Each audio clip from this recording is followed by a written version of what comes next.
Well, when I was a little boy sitting on... Hello, welcome to Going Deeper. My name is Marcie Sclove, and we are now in part 2 of my interview with Dr. Ervin Staub.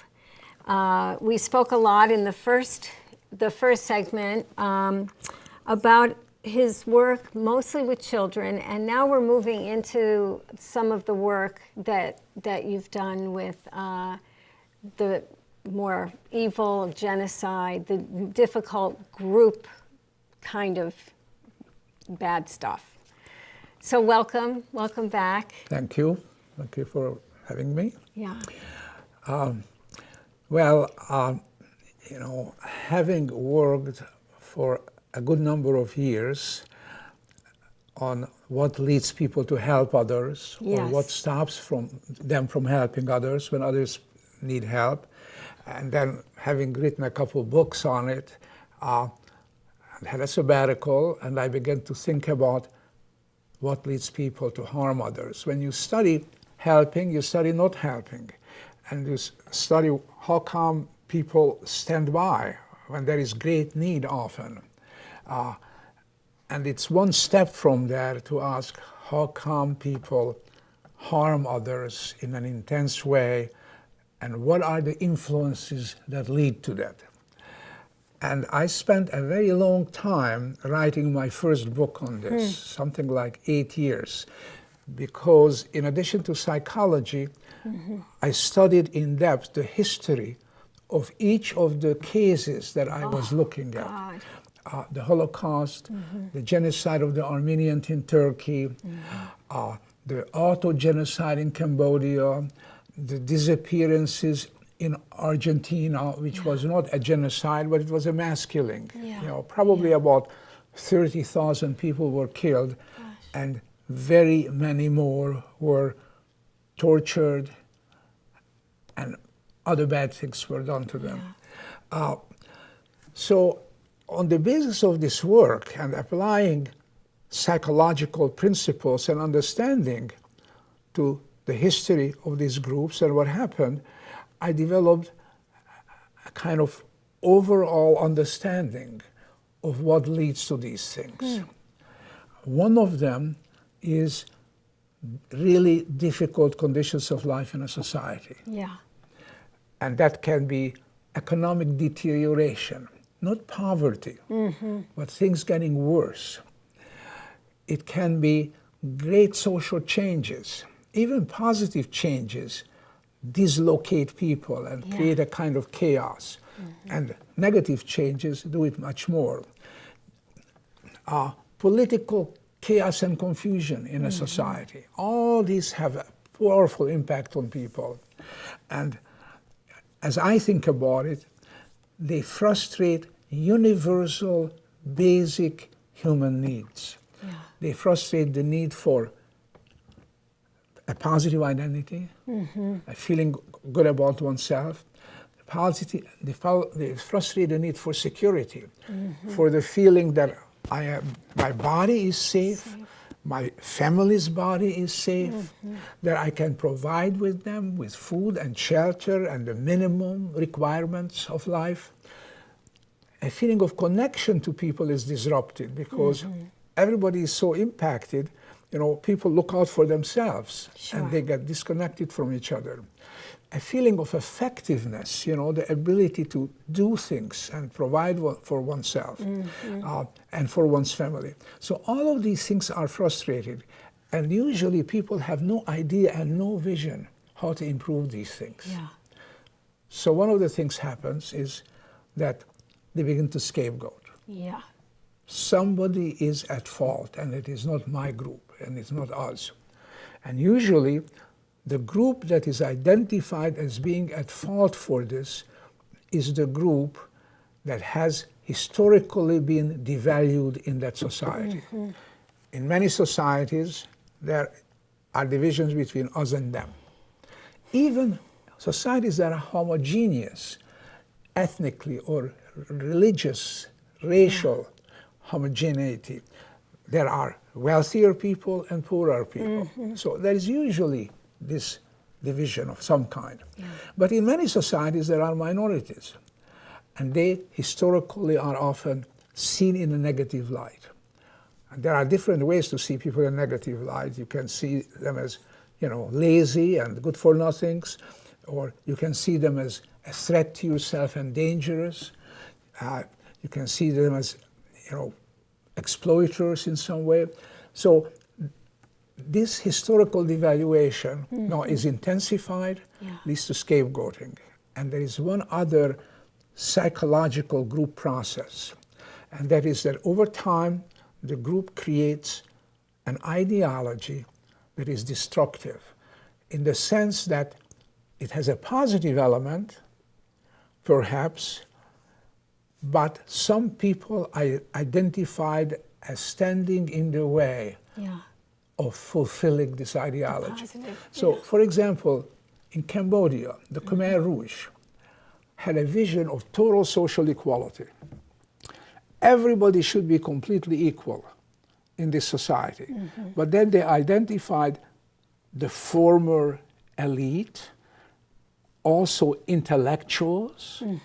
They identified these people as unable to contribute and even unable to accept such a world. And so they proceeded to destroy these people. Having glasses put people in danger, because the Khmer Rouge assumed that people ruined their eyes by reading too much, hence intellectuals, hence people who would not accept this kind of a society. So what would have, is there something that would have stopped, interrupted this process that you talk about? Like, is there something that could have come in and interrupted it? Well, a crucial piece of this is the passivity of bystanders. And I mean by people in the society who are not part of the process and outside parties. And bystanders usually have the potential and the time to act, because hostility, negativity, and violence evolve. When society or individuals in the society take action against other individuals, they change along the way. They justify their actions, they devalue the people more, they create a moral universe in which these people deserve what it is coming to them. So as this evolution takes place, you can observe it, you can see it, and there is the potential to take action. Unfortunately, what I call internal bystanders, people within that society, usually remain passive. Why? Well, for one thing, it's an authoritarian system usually, and so it's dangerous. For another thing, people might feel helpless on their own.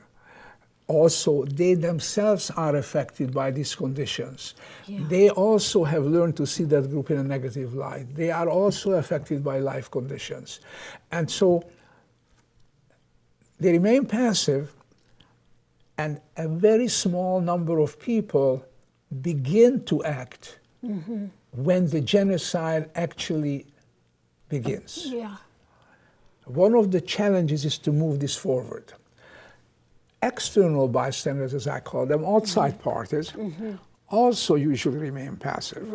In Germany, in the 1930s, corporations from many countries were busy to do business with Germany because they were interested in profit.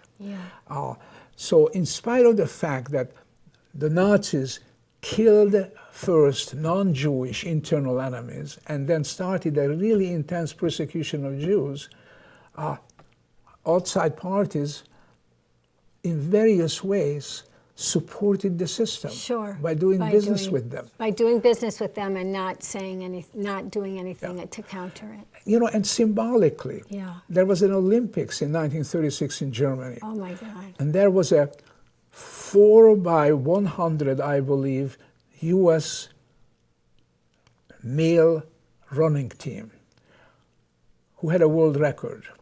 And they had 2 Jewish members. And they were taken off the team, even without being asked. And the justification was supposedly to create an even better team. But the fact is that the original team, 2 weeks after the Olympics, had a new world record. The organizers, the American organizers, tried to please the Germans. So that's a great example. Actions, by early actions, where it's more likely to be effective, because early on, there isn't yet a commitment to eliminate this whole group of people. That commitment usually evolves and develops over time. Sure. You know, the only known action, well, let me backtrack. There was a so-called euthanasia program, but it was really a eugenics program. Not mercy killing, but purifying the race. And so the Germans were killing mentally ill and physically handicapped Germans. And once this became known, the population spoke up, relatives spoke up, lawyers groups, Catholic church leaders, and the program was terminated. Nobody spoke out for the Jews. And the only time when there was a demonstration in their behalf was when the husbands of German women, Jewish husbands of German women, were beginning to take away, they were taken away and taken to Auschwitz. And German women the wives started to demonstrate in front of government buildings. Yeah. And you know what happened? They killed them. They stopped the deportations. Oh, they did. Everybody said... I thought you were going to say they killed the women. I mean, my point is that people say the Nazis were so committed to killing Jews that nothing would have stopped them. Well, the fact is, and again, the explanation by some is, well, it was in the middle of the war and didn't want to alienate the German population. We don't know. All we know is that the only time when there was bystander action against this, it was effective. And some of the husbands were brought back from Auschwitz. So, so the point is that that's one thing. There are many things can be done early on. Speaking out, taking economic action, engaging with leaders, all kinds of things. Trying to get the population engaged there, that could make a difference. Okay, so we're in a presidential campaign year, and I'm thinking about the phenomenon of Donald Trump. But not just him. I'm getting I'm applying what you're saying to this situation, and I get the economic piece is, as you say, it's deteriorating for the people. What I'm curious about is the people who are supporting Trump, who go to those rallies, who get all riled up with so much hate. And from the reading that I did of your work, I know that you have worked with journalists, but I also, journalists. Yes. I also was thinking about how the media sort of presented Trump for many months in kind of a joking, humorous way, and never called him on his hate speech and on his bigotry and all of that. So how do you think about your work in this context with what's going on? Well, there are so many aspects to this and so many elements to this. One is the deteriorating economic conditions for some people in this country. Right. But it is also the feeling of disconnection from the larger community. You know, one of the things that Roosevelt did at the time of the Great Depression was that he created these work programs that not only have people with their livelihood, but also said to people, you are part of this community. We are in this together. So the psychological element of disconnection, when there are such huge cultural and social changes, and of course the demographics, the increased number of Hispanics and other minorities is a part of this. And then, you know, I mean, look at what Trump is saying, and said from the very beginning, we are going to make America great again. So why don't these people feel that America is great? There are commentators who describe all the wonderful ways that America is still great and continues to be great. Well, you know, for these people who may be quite patriotic, but also nationalistic, you know, loving country doesn't necessarily mean that you are also nationalistic, that you want to enhance the greatness and so on of your country. But look at the history of the United States. Lost war, one after another after another. And we don't talk a lot about that, but, you know, Korea, we didn't really win. Right. Vietnam, we lost. Sure. Iraq, we lost, basically, in spite of the fact that we sort of won, but really, I mean, look at Iraq, look at the incredible mess. So, interesting. These people who are patriotic and nationalistic, and who Trump tells, we are going to make this country great again, and they don't specify, they don't talk about this, but I think that this is an element in that also.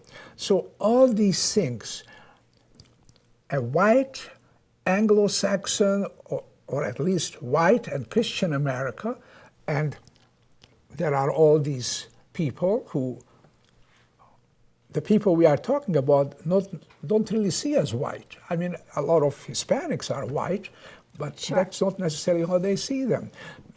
The issue of Muslims, the issue of all the threats to their lives. So all this activates them.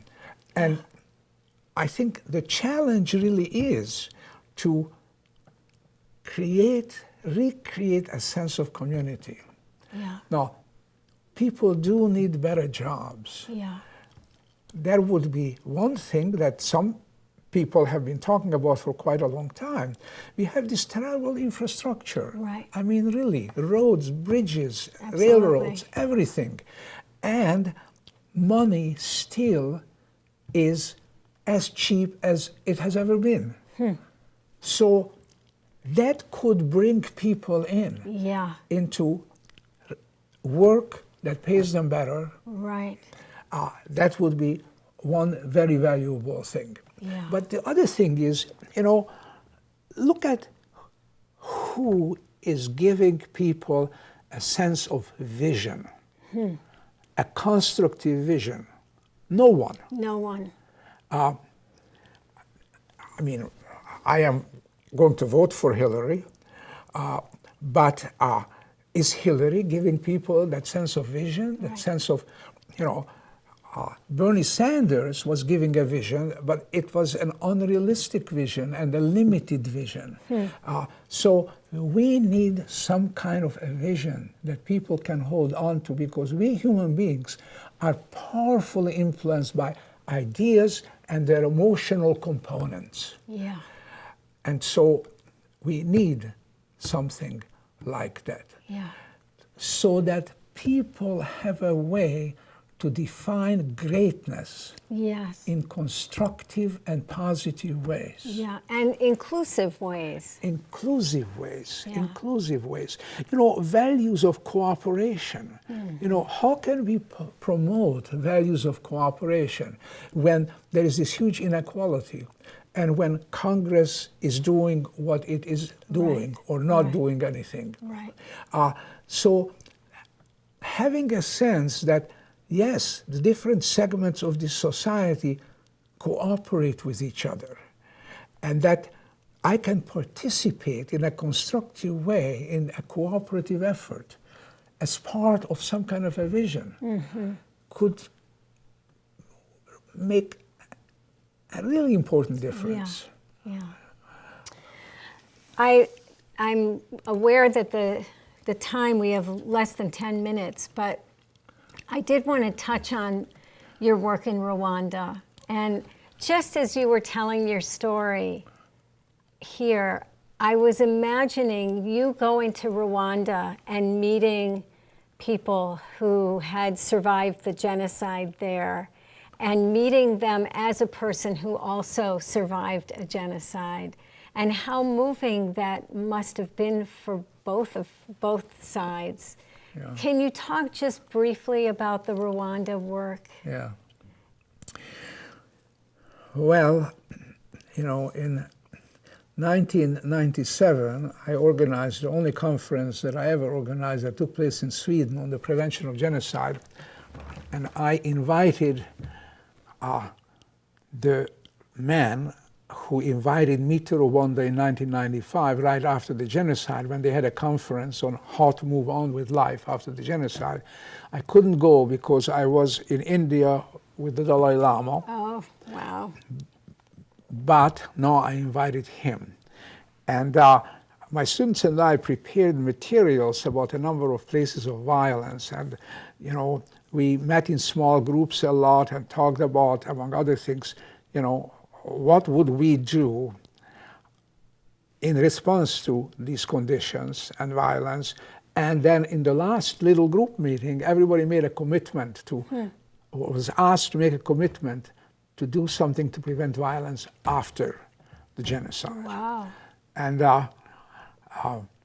my partner, Lori Perlman, and I decided at that time that we are going to go to Rwanda. Oh my goodness. And we developed a program for healing and reconciliation, and you know, serendipity in life. People were writing me saying that, you know, the Templeton Foundation has grants for the scientific study of forgiveness. So our first grant we got from the Templeton Foundation, and so we went to Rwanda. And our idea was to have a self-standing project. But after 24 hours, we decided, no, we wanted to leave something behind. So we met with a group of people from different organizations. We asked them what it is that they want us to do. And one of the things they want us to do was to talk about the origins of genocide, which by then has been my work for many years. Right. So we started to do trainings and workshops for people working for local groups as facilitators, working with groups in the community, for national leaders, for community leaders, for various other groups. And then some of the people involved in this were telling us that we should expand the reach of what we were doing. So we decided to go to educational television. And we got a producer involved who used to be a film and television producer. And we persuaded, and he wanted to do a program with me, a television series on hate in 10 lessons. We persuaded him to instead come to Rwanda and work with us to produce radio. I forget, he was from Sweden or Denmark or? No, he lives in the Netherlands. The Netherlands, oh, Dutch, that's right. Yeah. And so we started to develop this first radio drama, embedding in the radio drama the actions, the behaviors, the materials that would help people understand the origins of genocide, but also contribute to healing. For example, something very simple like have people understand that just by listening to each other, empathically engaging with another person as that person talks about their traumatic experience is healing. Right. And, many other things. This radio drama and other radio programs started in 2004, the first broadcast. It's still ongoing. And we, in 2006, moved to Burundi and to the Congo, creating radio programs there. Yeah. Very recently, it started in the South Sudan. So it's now a very large program. Some of my former students are involved and some other associates are involved. I have to also say that you can look at a lot of the programs or examples of them because they're in English, they're not in the local language. But I was able to listen to some of the radio program on the internet. You were? Yeah. It was so interesting, and it was done with filming of the actors coming and receiving their script, and then how they sit together to do, the show, and then beautiful, beautiful photographs of families sitting around the radio and listening. And just the same way that used to be a big part of our culture here in the U.S., long time ago. Yeah, there's a lot of joint listening there. Yeah. And, the program started with a conflict between two villages and personal issues between people in the two villages. And one village attacks the other village, and then counterattack, and then lots of things happen, and reconciliation over a period of time. And there was something someone was explaining of the people writing the material, that these two villages were made up. They weren't real villages. That's right. And that in both villages there were good people and bad people in both. That's right. So that there could be no sort of stigmatizing that they're the bad guys, we're the good guys. And, all these ideas, understanding why violence begins, because people, when they see just one thing, the first step of the evolution, they think, well, it's just a little thing, I don't need to do anything. Right. But they need to learn that one thing leads to another thing. And, so we promote active bystandership by examples of very popular characters. Two people, very popular people, got married. And people were sending on the radio, and people were sending presents to the radio station. That's wonderful. This has been so great. I wish we had hours and hours to talk these things out, but for now we're going to close. I would like to thank you, Ervin, for coming and thank you. Sharing so Very much. Nice talking to you. Yeah. Thank you all for listening, and we'll see you next time on Going Deeper.